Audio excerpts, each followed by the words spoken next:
Hi everyone, this is Bogus Reviews, and today I'm going to be doing a review on the Marvel Legends Sdcc Battle for Asgard Boxset Unworthy Thor figure. So before we take a look at Thor, let's take a look at the only accessory that he comes with, Bjorn. So I think it looks pretty nice. I don't actually think there's anything different from the standard release. I did review this figure. It is one of my older reviews, but I did review this figure. So yeah, the axe is exactly the same. It's not painted any differently at all. So, this can fit in either hand, honestly, but I do like to keep it just in his right hand because it will stretch his hand out a lot. Like, there's how big his right hand is after you put the axe in it. So I keep the left one just for gripping the bottom right here. So now, let's go ahead and take a look at the head sculpt of Unworthy Thor. Now, this is a brand new head sculpt. This doesn't reuse the Sentry mold or anything. It's actually also got new hair. And my only complaint with this is that his beard isn't actually the same color as his hair. But it does look pretty good. His hair has a nice wash of brown over it. And it is very soft, so it doesn't hinder his articulation at all. It's very rubbery, as you can see there. And his eyebrows are also a different color than his hair and beard, so that's a little odd. And his beard doesn't have a wash over it like his hair does. But it looks pretty accurate to the comics. There you can see Odin's son and Unworthy Thor side by side. This is before Thor was actually Thor, and this is after Thor lost his hammer. So they may look similar, but they're actually very different. And he also has his cape here, which is removable. You can remove that if you want to. And it looks really nice.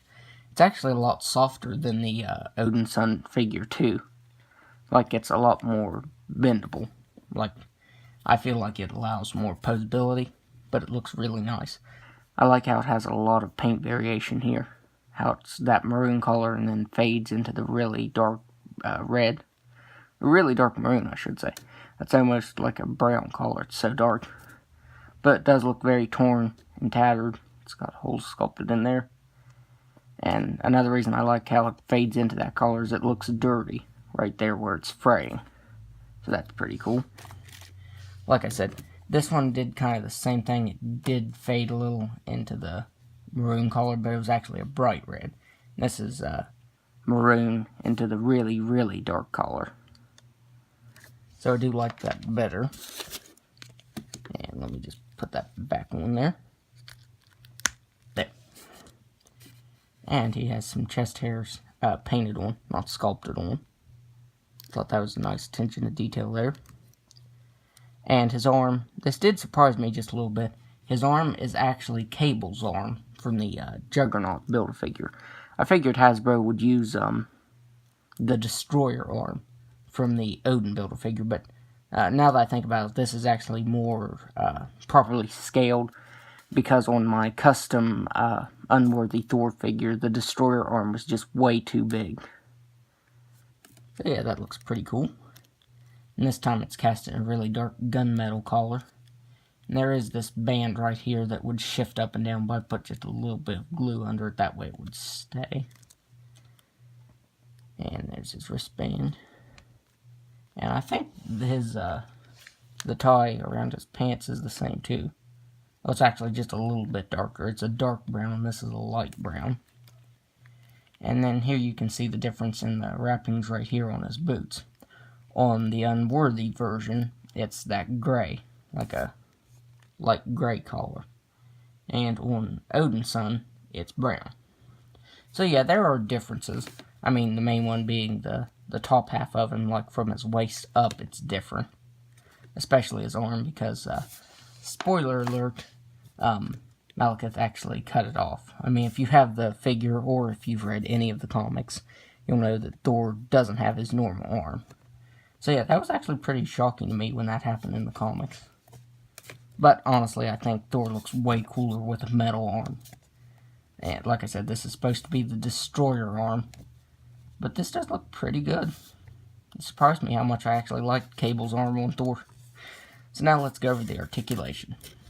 He's got a ball-jointed head that you kind of have to move back like that to get it to move. Oh, oops. There. But it can look back all the way. More so if you didn't have the cape on right there, but not by much. He can look down all the way. He can move his head side to side. He's got ball-jointed shoulders. Now his right shoulder moves out all the way. And with his left shoulder,